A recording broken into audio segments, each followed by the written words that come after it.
Hello everyone, welcome to our channel. आज हम बात करेंगे corruption perception index and democracy index. ये दोनों ही इंडेक्स आपके यूपीएससी प्रीलिम 2020 के लिए काफ़ी इम्पॉर्टेंट हैं। मैंने इस यूपीएससी प्रीलिम बूस्टर जो है उसकी 4 सीरीज़ मैंने 4 लेक्चर बना दिए हैं। ये 5वां लेक्चर है।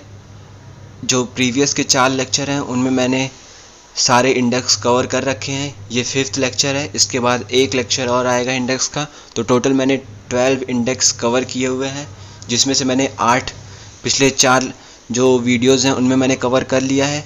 इनमें इस लेक्चर में 2 इंडेक्स और है। इसके बाद एक लेक्चर और आएगा जिसमें 2 इंडेक्स और होंगे। उसी के साथ मैं इस इंडेक्स वाली सीरीज़ को ख़त्म करूँगा। इस इंडेक्स से आपको डेफिनेटली ही अगर इंडेक्स से रिलेटेड कोई भी क्वेश्चन आएगा तो आपको इन वीडियो से, इन जो 6 वीडियोस आएंगी, इन 6 वीडियोस से आपको ज़रूर वो क्वेश्चन यूपीएससी का जो होगा वो आप डेफिनेटली सॉल्व कर सकेंगे। तो चलिए वीडियो को स्टार्ट करते हैं बिना टाइम वेस्ट किए।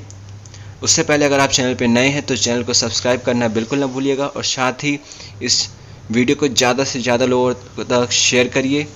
और चलिए वीडियो को स्टार्ट करते हैं। सबसे पहले है करप्शन परसेप्शन इंडेक्स। जो करप्शन परसेप्शन इंडेक्स है ये पब्लिश किया जाता है हर साल। इसे जो पब्लिश करता है वो है ट्रांसपेरेंसी इंटरनेशनल। ठीक है, जो ट्रांसपेरेंसी इंटरनेशनल जो ऑर्गेनाइजेशन है वो हर साल इसे पब्लिश करता है। ये जो इंडेक्स है ये 1995 से चला आ रहा है। इसमें बेसिकली जो पब्लिक सेक्टर में करप्शन होते हैं उनके हिसाब से जो कंट्रीज़ होती हैं उनको रैंक किया जाता है। ठीक है, as it determined by 13 expert assessment and opinion survey in 180 countries. इसमें टोटल 180 कंट्रीज़ को लिया गया है और इसमें 13 एक्सपर्ट्स के असेसमेंट्स होते हैं। ठीक है, इंडिया रैंक जो इंडिया की रैंकिंग है इस करप्शन परसेप्शन इंडेक्स में, वो पिछले साल जो 78 थी उससे 2 पायदान डाउन हुई है, और इस साल इंडिया की रैंकिंग 80 है, सेम एज चाइना। तो चाइना और इंडिया की जो करप्शन परसेप्शन इंडेक्स में रैंकिंग है वो दोनों की सेम है। इसमें जो डेनमार्क है उसने टॉप किया है, फर्स्ट प्लेस पे डेनमार्क है। अगर इन डेमोक्रेसीज़ लाइक इंडिया और ऑस्ट्रेलिया की तरीके की जो डेमोक्रेसी हैं, जो कि हम कहते हैं कि फेडरल डेमोक्रेसी दोनों कंट्री हैं, unfair and opaque political financing, undue influence in decision making and lobbying by powerful corporate interest groups has resulted in stagnation or decline in the control of corruption, observed the report। इसमें कहा गया है कि India और Australia की तरह की जो डेमोक्रेसी कंट्रीज़ हैं इनमें जो करप्शन है वो पॉलिटिकली तरीके से उसे फेवर करता है। जो भी पब्लिक सेक्टर होते हैं उनमें ये जो कंट्रीज़ हैं उनमें जो पॉलिटिकल रूलर्स हैं या पॉलिटिकल पार्टीज़ होती हैं वो लॉबिंग प्रोवाइड करती हैं, और जो डिसीज़न होते हैं करप्शन से किसी भी पॉलिटिकल में वो उतने ट्रांसपेरेंट नहीं होते हैं, ना ही कोई फाइनेंस से रिलेटेड उतनी ट्रांसपेरेंसी होती है, उनमें ओपेकनेस ज़्यादा होती है। और अगर जो लेटेस्ट सीपीआई रिपोर्ट है has revealed that a majority of countries are showing little to no improvement in tackling corruption. Basically जो ये रिपोर्ट आई है उसमें कहा गया है कि जो मेजॉरिटी ऑफ कंट्रीज़ हैं उनमें कोई भी इम्प्रूवमेंट नहीं देखा गया है करप्शन से रिलेटेड। तो बेसिकली जो इसमें इंडिया की रैंकिंग है आपको वो याद रखनी है, साथ ही साथ कौन सी कंट्री टॉप पे है और किसने इस करप्शन परसेप्शन इंडेक्स को पब्लिश किया है। ठीक है, तो ये था आपका करप्शन परसेप्शन इंडेक्स। इसके बाद है डेमोक्रेसी इंडेक्स। जो आपका डेमोक्रेसी इंडेक्स है इसे रिलीज़ किया गया है इकोनॉमिस्ट इंटेलिजेंस यूनिट इसे रिलीज़ की है। रिलीज डेमोक्रेसी इंडेक्स हर साल यही ऑर्गेनाइजेशन जो है इकोनॉमिस्ट इंटेलिजेंस यूनिट रिलीज़ करती है। It provide a snapshot of the state. ये हर एक कंट्री में किस तरीके से जो डेमोक्रेसी है वो वेलबींग है कि नहीं है, कितना वो फुली डेमोक्रेसी है या फ्लॉट डेमोक्रेसी है या हाइब्रिड या फिर ऑथोरिटेरियन रेजीम है, वो किस तरीके की डेमोक्रेसी है उस कंट्री में वो बताती है। ठीक है, इसमें 165 नेशंस को कवर किया गया है। इसमें इनको 5 जो इंडेक्स है उसे बेस किया गया है 5 कैटेगरीज़ में।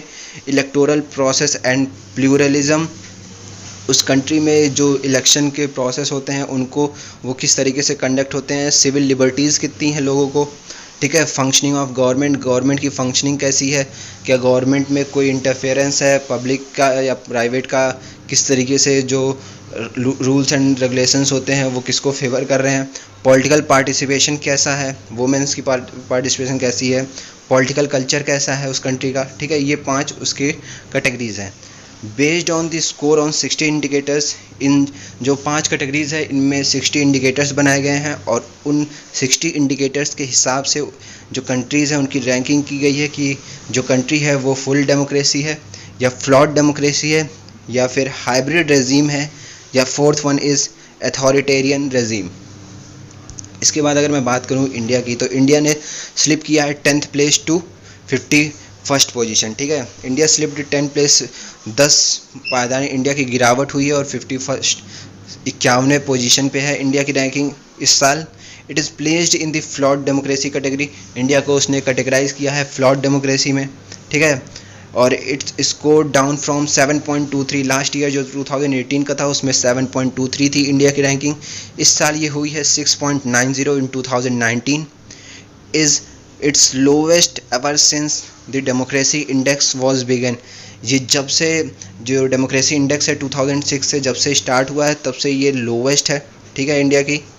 The report mention the stripping of, इसके जो मेजर फैक्टर हैं जिसके कारण ये जो डेमोक्रेसी इंडेक्स में इंडिया की 10 प्लेस की जो स्लिप्ड हुआ है उसका जो मेजर का जो रीज़न बताया गया है वो जम्मू एंड कश्मीर में जो आर्टिकल 370 और 35A जो रिपील किया गया है, ठीक है, उसके कारण था। और वेरियस सिक्योरिटी मेजर्स लाइक जो NRC का इश्यू और CAA का इश्यू था असम में, और erode civil liberties in the nation जो था उसके कारण, और जो इंटरनेट काफ़ी बीच में लाइक जब से जम्मू एंड कश्मीर में 370 और 35A हटाया गया था उसके बाद से लगातार जो आपका इंटरनेट शट डाउन किया गया था जम्मू एंड कश्मीर में, काफ़ी long like 6 to 8 month around net shut down था, उसके कारण ये इंडिया की जो रैंकिंग है इसमें 10 प्लेस का डाउन हुई है।